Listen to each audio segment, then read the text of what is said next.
Thot dietari i njohur Sufjan ibn Uyeyna, Allahu mëshiroft, e kam lexu Kur'anin dhe e kam pasë Allahu xhaleshanu në Kur'an thot për Sulejmanin alayhis salam, ni'mal abdu innahu awwab.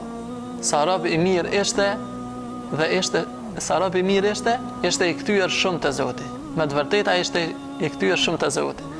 Thotë e kom pasë njëjtat fjalë Allahu xhaleshanu i thot për robën e tij tjetër, për pejgamberin tjetër, Ejubin alayhis salam. Ni'mal abdu innahu awwab. Sa robi mirë ishte ai shumë i kthyer te Zoti.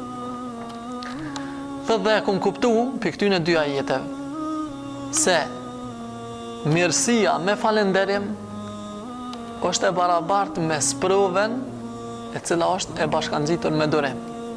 Me një fjalë, nëse Zoti të ka dhënë begati edhe ke qenë falënderues, e merr shpërblimin sikurse ai i cili ka qenë i sprovum edhe ka qenë durues. Në këtë rast pedina se Sulejmani alayhis salam ka qenë dy pejgamber të Zotit, edhe Sulejmani alayhis salam edhe Ejubi alayhis salam. Mirë po Sulejmani alayhis salam e ka begatu Zoti me mirësi, me shëndet, me pasuri, me familje. Ndërsa Ejubin alayhis salam e ka sprovu Zoti me humbjen e shëndetit, humbjen e familjes, humbjen e pasurisë. Sulejmani alayhis salam ka duru, ka falënderu Zotin për këtë mirësi, Ejubi alayhis salam ka duru.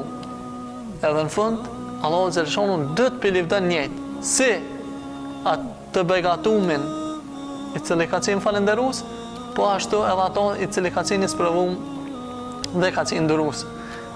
Thot i kom kuptu se domethënë këtu janë të njëjta. Edhe për këtë arsye, për mu më e dashur është më kon i begatum edhe falënderues më shumë se sa i sprovum edhe durues. Nëse në fund fundit rezultati po t'jep ka njëjtë, për mu bile e preferoj si njëri ma shumë më qu Zotit mira me falënderu se sa me lyp sprova për Zotit e me duru. Masë në fundit njëjtë e ka kënë bile që tu e hje ka të dy Allahut më stika.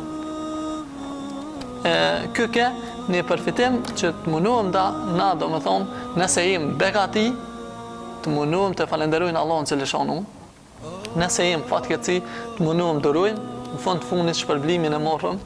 Do të njësoj edhe për ata dhe pejgamberi alayhis salam në një hadith vërtet ka thonë se agjeruesi i cili është durues është i barabartë me ato i cili han ushqim dhe është falënderues. Është fjala agjeruesi vullnetar, jo agjeruesi ose mos agjeruesi i Ramazanit, mirë, po ai i cili agjeron dikush ka agjeru sot edhe ka duru se u duft me duru për çat punë.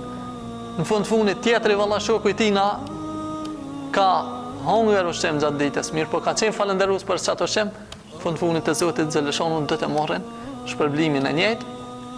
Edhe një diçka që kanë përfituar dietarët e kanë nxjerr për këtë ajet e kanë thonë innahu awwab, që tha Zoti ai ishte shumë i kthyer te Zoti. Pse do të thonë ishte rob shumë i mirë i Zotit? Se ishte shumë i kthyer te Zoti. Si të kthehesh te Zoti shumë, çfarë po thot Zoti, bosh rob i mirë. Nëse dikush mos i po kthehet te Zoti, po bëhet rob më i keq, është për shkak se ka keq kuptuar fein e jo se feja të çashtu. Për arsye se po shohim njerëz disa që kur po bëhen fetar në emër të fesë, po sillet më me vrasësi. Se filoni është qafer, se filoni është bidatxhi, se filoni është kështu, është ashtu. Do me thonë, si janë nisi më fole, më morë vesh diçka për fej, ajo sill më ashpër si me familja, si me tjerë si në emër të fesë. Ja, vëllai, kjo është keq kuptimi i fesë, sepse feja jonë islame na mëson kur na kthejmë më shumë te Zoti, na bëjmë rob më të mirë, çu po thotë edhe ajeti kuranor se këta dy kanë qenë rob të mirë të Zotit. Këta dy kanë qenë shumë të kthyer te Zoti. Nëse kthejmë drejt mirë, çu janë këta, edhe na kena më bërë rob të mirë te Zoti. Allahu xhaleshanu na boft për atyre të cilët kur na begaton me begati jemi falënderues, e kur na sprovon të jemi falënderues.